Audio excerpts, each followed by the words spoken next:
let's patch the ESQ-1 from 1986. This is the second instrument from Ensoniq. This came after the Mirage, the sampler, the famous sampler. And it's also after the DX7, which means if you're going to be cool and look like the future, you cannot have knobs on your instrument. And the ESQ does not disappoint. Well, there's one knob. There's one data entry slider. That's allowed. But given that we're about to patch the synth engine, how are we going to navigate that? Well, Ensoniq, a small boutique company in America, came up with an incredibly clever solution, and it's right over here. On the side, the right-hand side of the panel, they have laid out in graphical form the signal path for the sound engine. And this, you can see there are 3 oscillators, 3 wavetable oscillators, digital oscillators, 3 VCAs, 1 for each of those oscillators, a single analog filter, a Curtis chip, I believe, and then a final VCA for the final sound. And we have 3 LFOs and 4 envelopes. And each of these is a button that I can press. When I press that button, I am instantly transported to, I pressed oscillator 1, so I'm transported to everything having to do with pitch and timbre of oscillator 1. And there are no pages in this menu. So what you see is what you get. There are 10 soft buttons, which allow me to select, the parameter I want to change with my single data slider. But frankly, that's enough. You get one hand on that slider and one hand on these buttons, and you are flying. This is not a tutorial, so I won't go through everything. But I will point out something pretty fantastic and very creative, because we don't have a mod matrix. And yet we do. Okay, so we don't have a mod matrix section the way you would on a modern instrument. Instead, what we have, and we've got 4 envelopes and 3 LFOs, so we need to use those. Where do we get them? Well, if I would like to change, let's say, or modulate the filter, well, I've got mod slots down below, right here with my little soft buttons, and I can put anything in here. I can put external aftertouch, some other MIDI control. I can put a continuous controller pedal, the mod wheel, a couple of keyboard tracking curves, velocity curves, and there are my envelopes and LFOs. And so I can modulate almost anything. I can modulate certainly the VCAs, the pitch, the oscillator, the filter. I can modulate just about everything with these mod slots. In fact, even with the LFOs, I can modulate the modulator. And that is really something for 1986. Okay, let me go back to my my little init sound. I think to start, what I'm going to do is use oscillator 3. I'm going to want a noise transient of some kind for that metal magic. Where are the noises? There they are. Okay, so let me turn it on first. Okay, here we go. Let's do it. Okay, so these noise wavetables are a little different. They're not the pink white noise you might be used to. In fact, what you can do to approximate white noise is drop this one down to its lowest point, and you can sort of get a little bit of a white noise-ish thing. Okay, but I think what I want to do is like make a... Okay, something like that. I need to modulate its volume. So let's use an envelope. Let's make it envelope 3 for no reason, except it's sitting here.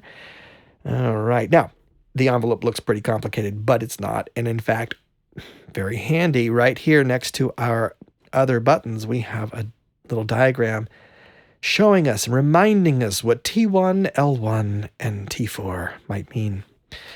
Okay, so what I know I need to do if I want to get a transient going, I am going to give it, okay, instantaneous.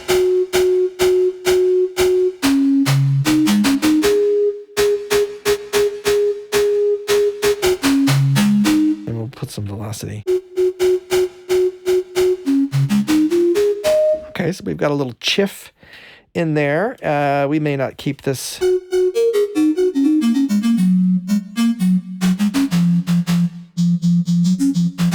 That's pretty good.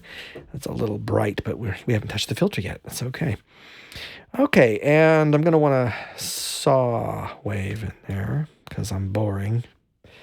Well, no, we'll see. We'll see. Let's put it in there. And I'm going to actually pull the level down and, well, let's see what envelope 3 sounds like.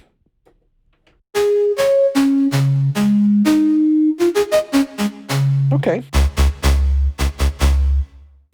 We're going to see how we go with that. Let's give us a little bit of a square. Maybe the quieter square, or the square with fewer harmonics. Okay, we're getting somewhere. Let's deal with the filter a little bit.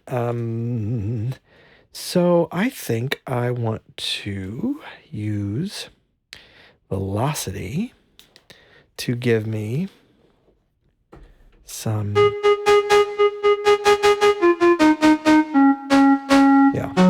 control over the filter. Drop this guy down.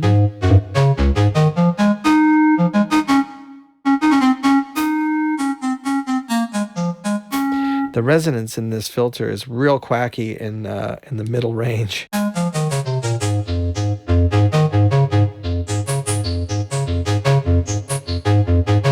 Yeah, I want this to be versatile. I don't want to, fill the mix up or fill the frequency range with a big sound, and that's not a fear with the ESQ-1. It's not a big. It doesn't have a lot of real crystal high end because of the 8-bit wavetables, and it doesn't have a lot of bass. So we're in good shape there. I'm going to grab the big envelope, amplitude envelope, and that is envelope 4, and I'm going to give us some release there.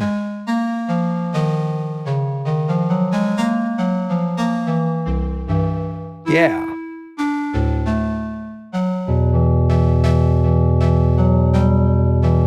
Okay, I'm not loving the square. I want you know what I want? I want the sawtooth to, I'm going to use envelope 2 and make a new one. I want this to last a little longer than the chiff. I want release. Okay, now we don't want it so high.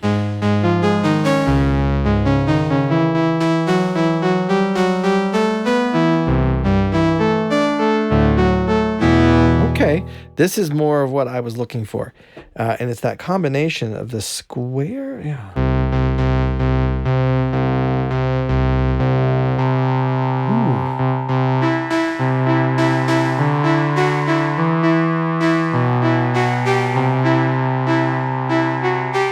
Yeah, that's kind of robot-y. Plasticky robot-y though, huh?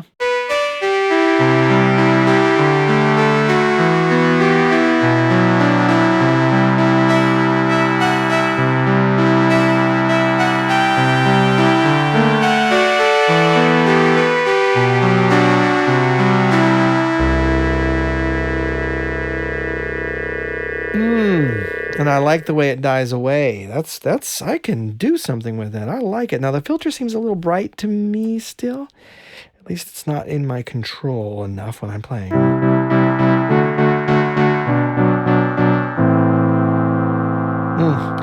That grittiness in there is so wonderful, and we haven't even done anything to achieve that. That's just kind of where we land here.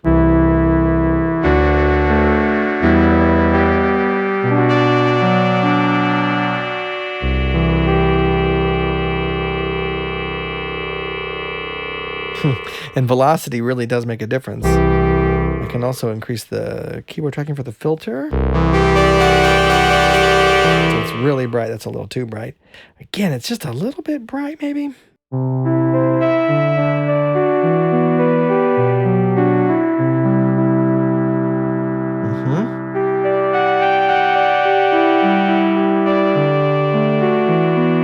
What I really really want to do though now is I would like to get a little bit of, these are digital wave tables, as I mentioned. So I want to, they're too perfect. I want to mess them up a little bit. Give them some pitch, dirt. Okay, so again, with this beautiful mod matrix, well, such as it is, the fact that we can modulate whatever with whatever, we will now do that. Let's, which envelopes do we have free? I don't remember. Oh boy. Okay, envelope 1 is free. Let's do that. I'm going to use get our saw going, I think. Or maybe I will actually, okay, I'll move the saw around and we'll see. We'll do it with envelope 1, which we haven't touched yet. Let's give it just a tiny bit of influence over pitch. Otherwise, we're going to have something on our hands. Okay, and we're going to just, what we're going to do is slowly move around like this. We're just going to let it drift around. We're going to create an artificial oscillator drift. Let's see. Okay, it's getting there, but I need to do more. Yeah. Okay.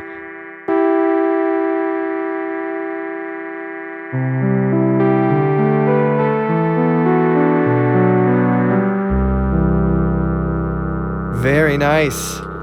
It's subtle. The drift is subtle, but I like it.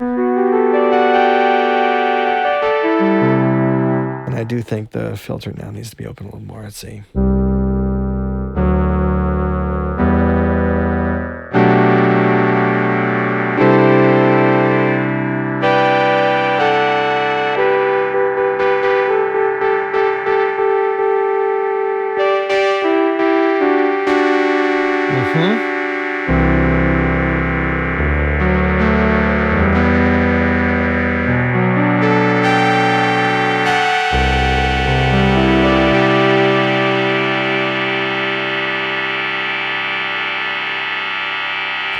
And I think, yeah, because I'm holding.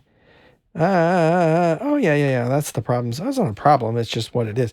Let's do this. So now we don't hold. And maybe we don't go to negative.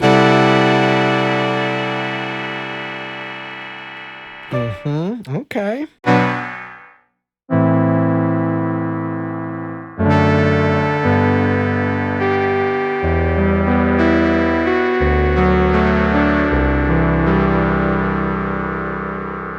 Beautiful sound. I love it. I love it. This is a very useful virtual. It's a very versatile sound. So, well, thank you for joining me for this Let's Patch the ESQ-1.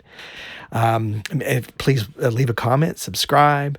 Let me know what you think. Let me know what I did wrong, what you'd rather hear. Would you like me to do more of these? We have other synths we can do. But boy, this synth has really got me going at the moment. So, hey, this may be my bippy. I'm learning the sequencer now, so stay tuned. And until next time, be well.